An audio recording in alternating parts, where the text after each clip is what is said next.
आदाब नाज़रीन, मैं हूं आपका मेज़बान अब्दुल वाजिद और आप देख रहे हैं तस्नीम टीवी। चलिए दोस्तों, रुक करते हैं आज की ताज़ा तरीन खबरों की तरफ। उत्तर प्रदेश के ज़िला मुरादाबाद में मुसलमानों ने एक घर में इज्तिमाई तौर पर नमाज अदा की, जिसके बाद चंद लोगों ने उन पर एतराज़ किया और नमाज अदा करने वालों के खिलाफ मुकदमा भी दर्ज करा दिया। पुलिस इस मामले की जांच कर रही है। इधर इस मामले पर समाजवादी पार्टी के रुकन पार्लियामान डॉक्टर एस.टी. हसन ने कहा कि चंद अफराद की जानिब से इस मामले को उठाया जा रहा है। इस मामले पर ज़िला इंतज़ामिया से बात की गई है और यह दरख्वास्त की गई है कि बाहमी रजामंदी से मंदिर और मस्जिद की तामीर की जाए और अपनी अपनी इबादत गाहों में मजहबी सरगर्मियाँ अंजाम दी जाए। इस मामले पर AIMIM के सरबराह सदुद्दीन ओवैसी के रद्द अमल को लेकर जब उनसे सवाल किया गया तो उन्होंने कुछ कहने से इनकार कर दिया। उन्होंने कहा है कि हाँ, इतना ज़रूर है कि चंद लोग मुसलमानों को दूसरे दर्जे का शहरी बनाने की साजिश कर रहे हैं, ताहम उन्हें ये बात समझ लेनी चाहिए कि ये मुल्क किसी की जागीर नहीं है।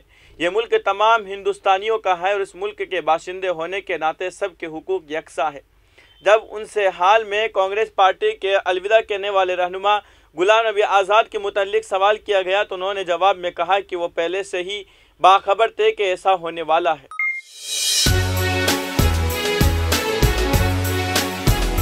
अब रुक करते हैं अगली खबर की तरफ। जम्मू और कश्मीर के साबिक वज़ीर आला और साबिक कांग्रेस रहनुमा गुलाम नबी आज़ाद ने मीडिया से बात करते हुए कहा कि राहुल गांधी एक अच्छी शख्सियत है, ताहम उन्हें सियासत की कोई समझ बूझ नहीं है। मीडिया की जानिब से एक सवाल पर आज़ाद ने कहा है कि हम कांग्रेस से भागे नहीं हैं, बल्कि राहुल गांधी की टीम कांग्रेस छोड़कर भाग गई है। उन्होंने कांग्रेस पार्टी पर सवाल उठाते हुए कहा है कि कांग्रेस की क़ियादत अब बहुत कमज़ोर हो गई है और मुझे अपना घर छोड़ने पर मजबूर किया गया है।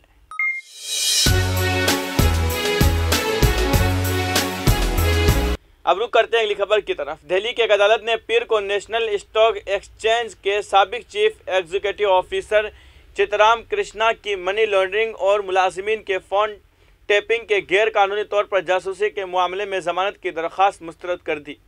खुसूसी जज सुनीना शर्मा ने ज़मानत की दरख्वास्तों की समाअत के बाद चितराम कृष्णा और मुंबई के साबिक पुलिस कमिश्नर संजय पांडे की ज़मानत की दरख्वास्त खारिज कर दी। रामकृष्णा और पांडे के वकील ने अदालत को बताया कि उन्हें इस मामले में झूठा फंसाया गया है और उन्हें ज़मानत दी जानी चाहिए, जबकि इन्फोर्समेंट डायरेक्टरेट के सरकारी वकील ने ज़मानत की दरख्वास्त की मुखालिफत की। मरकज़ी तफ्तीशी ब्यूरो ने NSI मुलाजिमीन के फ़ोन टैप और उन पर जासूसी के इल्ज़ाम के सिलसिले में एक ताज़ा FIR दर्ज की है। उन पर 17-2009 के दरमियान गैर कानूनी तौर पर फ़ोन टैप करने का इल्ज़ाम है।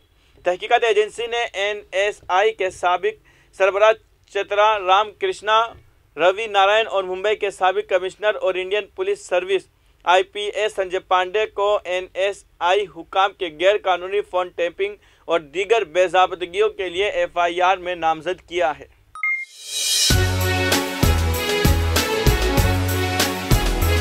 अब रुक करते हैं अगली खबर की तरफ। उत्तर प्रदेश के ज़िला मुरादाबाद में मुसलमानों ने एक घर में इज्तिमाई तौर पर नमाज अदा की, जिस पर हिंदू मजहब के लोगों को एतराज़ हुआ और उन्होंने थाना में FIR दर्ज कराई है।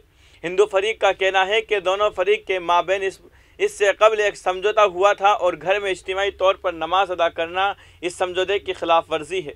बताया जा रहा है कि गाँव में कोई मंदिर नहीं है, हम लोग दूसरे गाँव पूजा करने जाते हैं, हम नहीं चाहते कि गाँव में कोई नई रिवायत शुरू हो। इस हवाले से थाना छछलोट में 16 नामजद और 10 नामालूम के खिलाफ शिकायत दर्ज की गई है। SP देहात संदीप कुमार मीना ने कहा है कि इस पूरे मामले की जांच का हुक्म दिया गया है। मामले की हिसासियत को देखते हुए फौरी कार्रवाई की गई है। माहौल ख़राब करने और मजहबी जज्बात को ठेस पहुँचाने के सिलसिले में केस दर्ज किया गया है। जाँच की कार्रवाई की जा रही है। वाज़ेह रहे कि गाँव इससे कबल भी दो मजहब के मानने वालों में कशीदगी का माहौल गर्म हो गया था, लेकिन इंतज़ामिया ने दोनों फरीक को समझाकर सुलह कराई थी। वहीं ऑल इंडिया मजलिस इत्तेहादुल मुस्लिमीन के सरबराह सदुद्दीन ओवैसी ने मुरादाबाद में घर में नमाज पढ़ने पर केस दर्ज होने के खिलाफ आवाज़ उठाई है। ओवैसी ने वज़ीर आज़म नरेंद्र मोदी से सवाल किया है कि क्या मुसलमानों के साथ ऐसा सलूक कब तक होता रहेगा। असदुद्दीन ओवैसी ने ट्वीट करके PM मोदी से पूछा कि भारत में मुसलमान अब घर में भी नमाज नहीं पढ़ सकते, क्या अब नमाज पढ़ने के लिए भी हुकूमत पुलिस से इजाज़त लेनी होगी। नरेंद्र मोदी को इसका जवाब देना चाहिए कि कब तक मुल्क में मुसलमानों को दूसरे दर्जे का शहरी समझा जाएगा। AIMIM रहनुमा ने मजीद लिखा है कि मुआशरे में बुनियाद परस्ती इस हद तक फैल चुकी है कि अब दूसरे के घरों में नमाज पढ़ने से भी लोगों के जज्बात मजरूह होते हैं।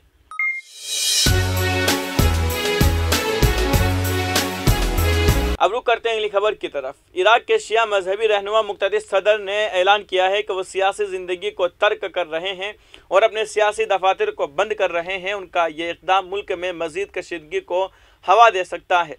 सदर ने पीर को कहा है कि मैं सियासत से अपनी हतम दस्तबरदारी का ऐलान करता हूँ। ट्विटर पर शाये होने वाला उनका यह बयान उनके हामियों की जानिब से इराकी पार्लियामेंट की तहलील के मुतालबे की हिमायत करने वाले महीनों के मुजाहिरों के दरमियान आया है।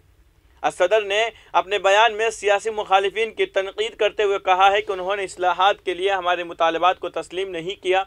वाज़ेह रहे कि सदर के सैकड़ों हामी जुलाई के आखिर से इराकी पार्लियामेंट के बाहर धरने में शरीक है, जब उन्होंने पार्लियामेंट की इमारत पर दावा बोल दिया और सदर के हरीफों को नए वज़ीर आज़म की तकर्रुरी से रोक दिया। काबिल ज़िक्र है कि सदर के हामियों ने अक्टूबर के पार्लिमानी इंतखाबात में सबसे ज़्यादा नशिस्तें हासिल की थी, लेकिन वो हुकूमत बनाने में नाकाम रहे थे। उन्होंने जून में अपने पार्लिमानी ब्लॉक को इज्तिमाई तौर पर मुस्तफ़ा होने का हुक्म दिया। उनके इस फैसले ने पार्लियामेंट में ईरान की हिमायत याफ्ता पार्टी कोऑर्डिनेशन फ्रेमवर्क लाइन्स को मजबूत कर दिया था। इराक के सुप्रीम फेडरल कोर्ट का इजलास मंगल को हो रहा है, जिसमें यह फैसला किया जाएगा कि आया पार्लियामेंट को तहलील किया जाएगा या नहीं। सदर इससे कबल सियासी ज़िंदगी से दस्तबरदारी का ऐलान कर चुके हैं।